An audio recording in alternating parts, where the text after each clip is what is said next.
विधि निर्माण क्लास में सभी का स्वागत है। आज हम क्लास 10th के इम्पोर्टेंट क्वेश्चन यानी कि प्रीवियस ईयर साइंस को पढ़ने वाले हैं। ठीक है दोस्तों, यानी कि प्रीवियस क्लास 10th के साइंस के इम्पोर्टेंट क्वेश्चन यानी कि प्रीवियस ईयर 2021 के क्वेश्चन को हम आज बताएंगे कि किस प्रकार पूछा है, यानी कि कैसा कैसा प्रश्न है जो क्लास 10th के साइंस में पूछा गया है, उसका हम आज अध्ययन करेंगे, बताएंगे। ठीक है दोस्तों, चलिए आइए क्वेश्चन को देखते हैं, ध्यान से इधर देखते हैं। तो इसमें क्वेश्चन नंबर फर्स्ट कहा गया है, पहला नंबर क्वेश्चन है कि उदासीनीकरण अभिक्रिया क्या है। देखिए दोस्तों, पहले हम बता चुके हैं आपको कि जितना भी अभिक्रिया है, उदासीनीकरण अभिक्रिया, वियोजन अभिक्रिया, अपघटन अभिक्रिया, संयोजन अभिक्रिया, प्रकाश रासायनिक अभिक्रिया, अभिक्रिया क्या है। तो ये संबंध जो क्वेश्चन है एग्जाम में हर साल पूछिए देता है, कौन साल पूछिए देगा।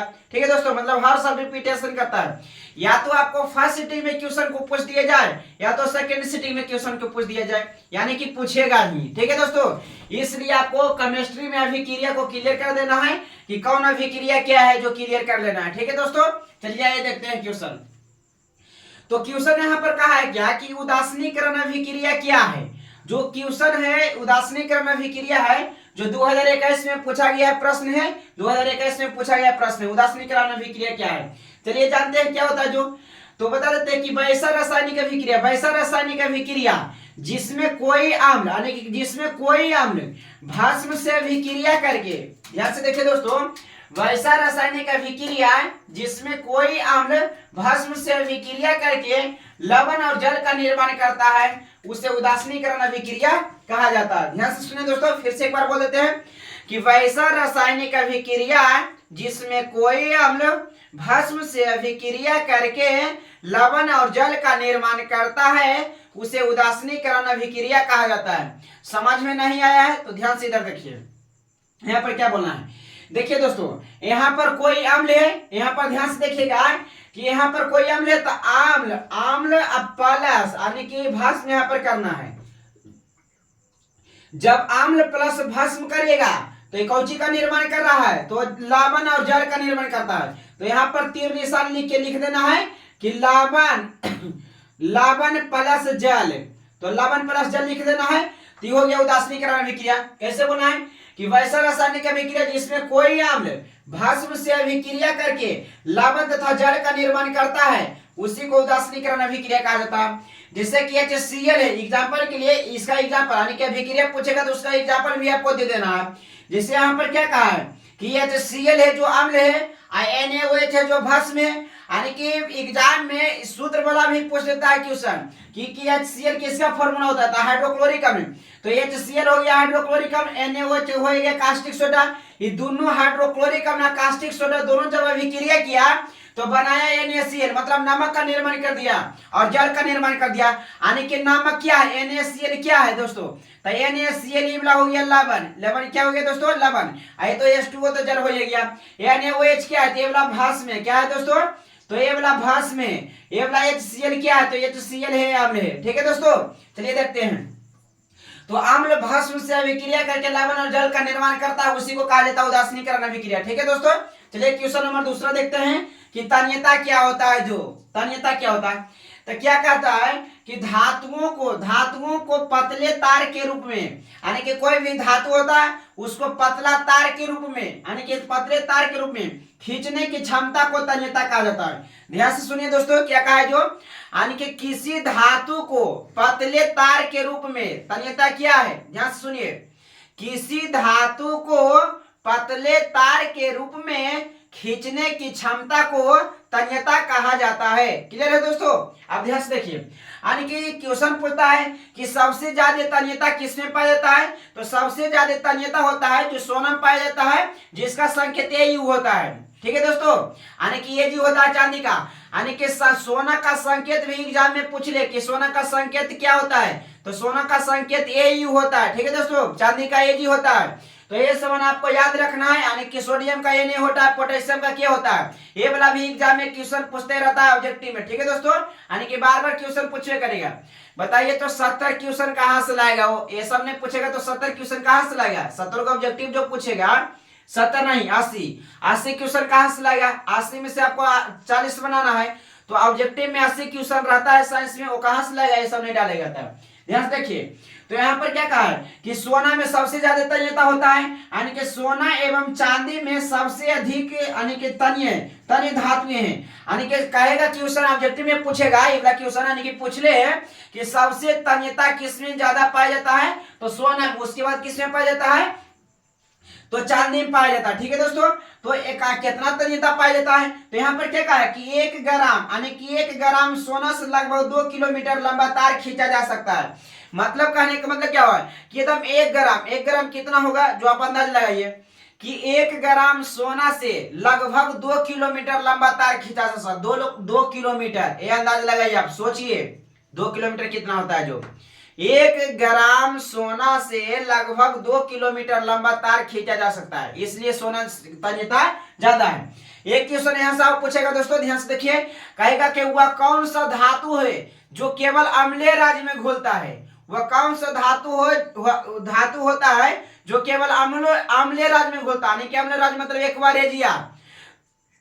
क्वेश्चन पूछ ले, कैसा पूछा गया है, तो इसका सही आंसर हो जाएगा सोना, हो जाएगा ए हो जाएगा। ठीक है दोस्तों, एक क्वेश्चन और पूछेगा ऑब्जेक्टिव में, तो ठीक है चांदी वाला पूछ देगा कि सबसे ज्यादा यानी कि प्रकाश का परावर्तक कौन है, तो हो जाएगा चांदू। यानी कि कौन सा धातु है जो यानी कि प्रकाश के परावर्तक यानी कि प्रकाश को रिफ्लेक्ट करता है, बहुत तेजी से रिफ्लेक्ट करता है, मतलब कि लगभग 100% करिए देता है रिफ्लेक्ट। यानी कि जब प्रकाश की किरण चांदी के परत पर पड़ेगा तो यानी कि रिफ्लेक्ट कर देगा, कि रिटर्न भेज देगा, तो हो जाएगा यानी कि कौन हो जाएगा चांदी, तो सबसे ज्यादा रिटर्न करता है। चलिए अगला क्वेश्चन देख लेते हैं दोस्तों। अगला क्वेश्चन क्या है, यानी कि इथाइल अल्कोहल लिखा गया है, यहाँ पर हिंदी में हम लिख देते हैं।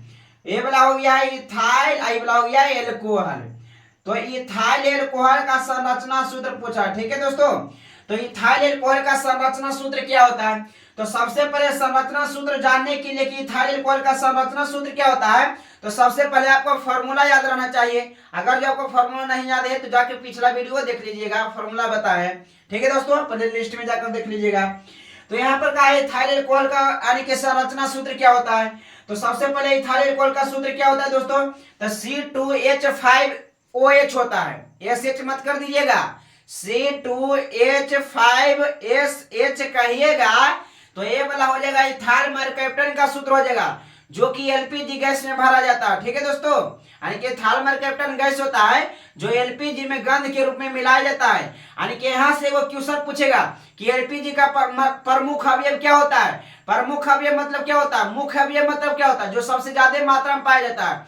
तो इसका एलपीजी का प्रमुख अवयव यानी कि मुख्य अवयव हो जाएगा जो ब्यूटेन है। यानी कि एलपीजी में कौन कौन गैस मिलाया जाता है, तो इथेन, प्रोपेन, ब्यूटेन रहता है। यानी कि एलपीजी में इथेन, प्रोपेन, ब्यूटेन रहता है, यानी कि ज्यादा मात्रा में ब्यूटेन रहता है, इसलिए उसका मुख्य अवयव हो जाता है। ये जो बताए S1 क्वेश्चन में पूछ रहे हैं, कहेगा इथेन का सूत्र क्या होता है जी, तो C2H5, यानी कि C2H5 नहीं होगा, यानी कि C2H6 हो जाएगा। यानी कि प्रोपेन के क्या होगा, C3H8 हो जाएगा, ब्यूटेन के क्या होगा, C4H10 हो जाएगा। S1 एग्जाम में पूछ ले, इसलिए हम बता दिए। गंध के रूप में मिलाया जाता है इथाइल मरकैप्टन को। यहाँ पर ध्यान से देखिए दोस्तों, तो C2H5OH हो गया, तो इसका संरचना सूत्र किस पर हुआ, सबसे पहले 2 कार्बन है, तो यहाँ पर लिख देंगे 2 कार्बन, यानी कि C कर देंगे, बॉन्ड हो जाएगा। अब पता चलता है कि कार्बन का 4 बॉन्ड होते हैं, आगे हम बताएंगे, ध्यान से देर समझिए। तो कार्बन दे दिए CC करके, उसके बाद दे देंगे हाइड्रोजन। नहीं समझ में आ रहा है तो ध्यान से देखिए, इसके हम मिटा के लिखते हैं, यहाँ पर ध्यान से देखिए, मिटा दिए हैं, उसके बाद लिख रहे हैं। कार्बन का है दोस्तों, बताइए कार्बन का है, तो 2 है, तो इसको कहा जाता है बॉन्ड कहा जाता है। यानी कि हाइड्रोजन 5 होता, 5 को कैसे करके हम लोग को पुराना है, तो एक दे देंगे इधर हाइड्रोजन, एक देंगे नीचे में, एक दे देंगे ऊपर में। यानी कि आप ऐसे काहे कर दिए, क्योंकि कार्बन के संयोजकता 4 होता है, जब वो संयोजकता रहेगा जब वो बॉन्ड बनाएगा, तो 1 2 3 4 हो जाएगा, तो 4 संयोजकता। उसके बाद हाइड्रोजन यहाँ पर हो जाएगा, हाइड्रोजन यहाँ पर हो जाएगा। ठीक है दोस्तों, उसके बाद हो जाएगा यहाँ पर हो जाएगा हाइड्रोजन, कर दीजिए यहाँ पर हाइड्रोजन, उसके बाद कर दीजिए ऑक्सीजन। तो ऑक्सीजन खोजता है 2 ध्यान से देखिए दोस्तों, ऑक्सीजन का खोजता है दोस्तों, यानी कि ऑक्सीजन खोजता है 2 तो यहाँ पर 2 बॉन्ड, चलिए हो गया। यहाँ पर ध्यान देखिए, यहाँ पर OH भी लिख सकते हैं ऐसे करके, वैसे इहो ठीक है, ध्यान देखिए दोस्तों। तो ये वाला समझ में आ गया दोस्तों। चलिए देखते हैं, इसको आप लिखते हैं कई गो यानी कि हाइड्रोजन है तो 3 गो, तो सी दे के CH3, उसके बाद कार्बन 2 हाइड्रोजन तो 2 को दे दीजिएगा, OH है तो OH दे दीजिएगा। ठीक है दोस्तों। चलिए क्वेश्चन अगला देखते हैं, अगला क्वेश्चन क्या होता है। जो अगला कहा है क्वेश्चन कि विद्युत धारा की प्रबलता क्या है। प्रबलता मतलब मजबूती होता है। प्रबलता मतलब क्या होता है दोस्तों, मजबूती। तो विद्युत धारा की प्रबलता की परिभाषा लिखिए, यानी कि विद्युत धारा की प्रबलता क्या होता है उसका परिभाषा लिखना है। इसको 2021 में पूछा गया, हम बार बार बता रहे हैं कि 2021 में पूछा गया प्रश्न बता रहे हैं। ठीक है दोस्तों। चलिए देखते हैं इसको। तो क्या कहा है, किसी चालक के अनुप्रस्थ काट के क्षेत्रफल द्वारा, यानी कि किसी चालक के अनुप्रस्थ काट के क्षेत्रफल क्या होता है। तो अनुप्रस्थ काट का क्षेत्रफल का मतलब क्या होता है, जैसे ध्यान से देखिए इधर, मान लीजिए कि ये वाला तार है, मार्कर को मान लीजिए अभी फिलहाल के लिए तार मान लीजिए 2 मिनट के लिए। तो ये जो मार्कर है, यानी कि मार्कर में जो आप यानी कि ऊपर में सबसे पहले तो तार के कवर रहता है, तो कवर के जो सबसे यानी कि जो तार रहता है उसको छीलते हैं, वो कितना मोटा है, ये वाला कितना मोटा है, जो तार छीला गया है वो कितना मोटा है अंदर वाला, उसी को कहा जाता है अनुप्रस्थ काट कहा जाता है। ठीक है दोस्तों। तो अनुप्रस्थ काट किसको कहा जाता है समझ में आ गया होगा, उम्मीद करते हैं।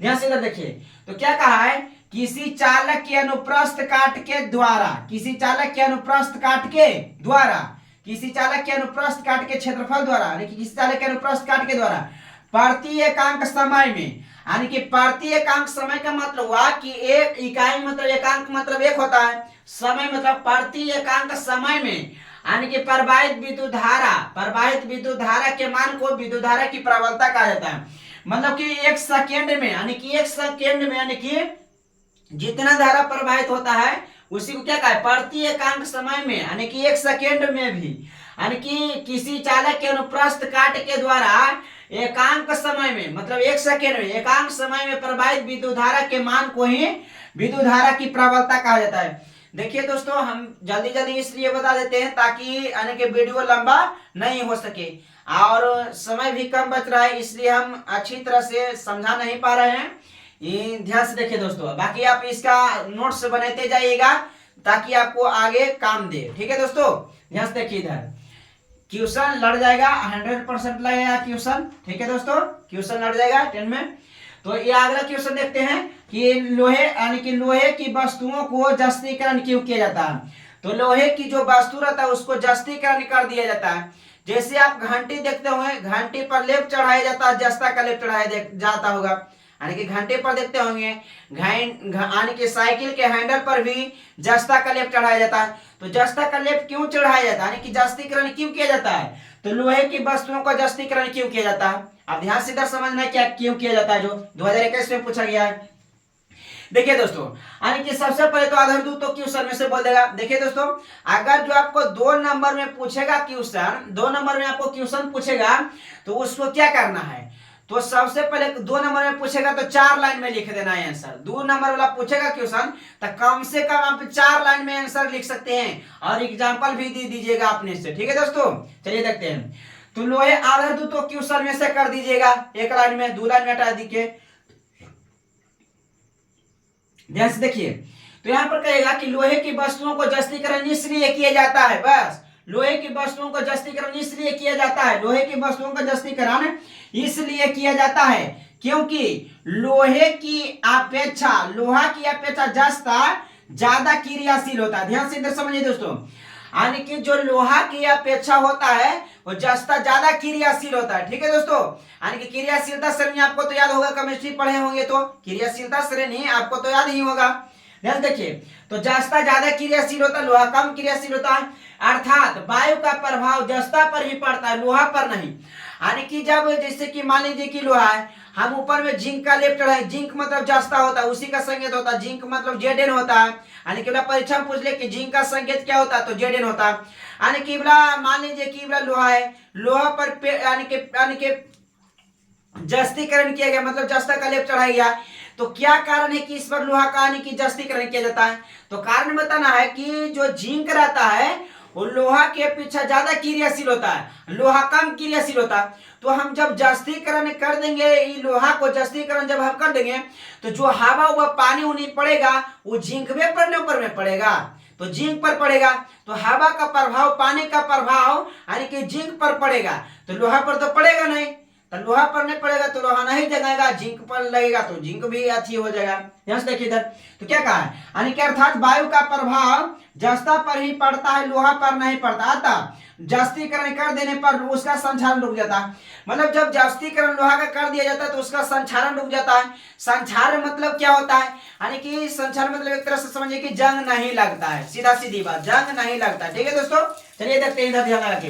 अगला क्वेश्चन पूछा है कि सजीव के मुख्य 4 लक्षण को लिखिए। यानी कि आपको कहेगा कि आप सजीव हैं कि निर्जीव हैं, तो क्या बताइएगा, सजीव।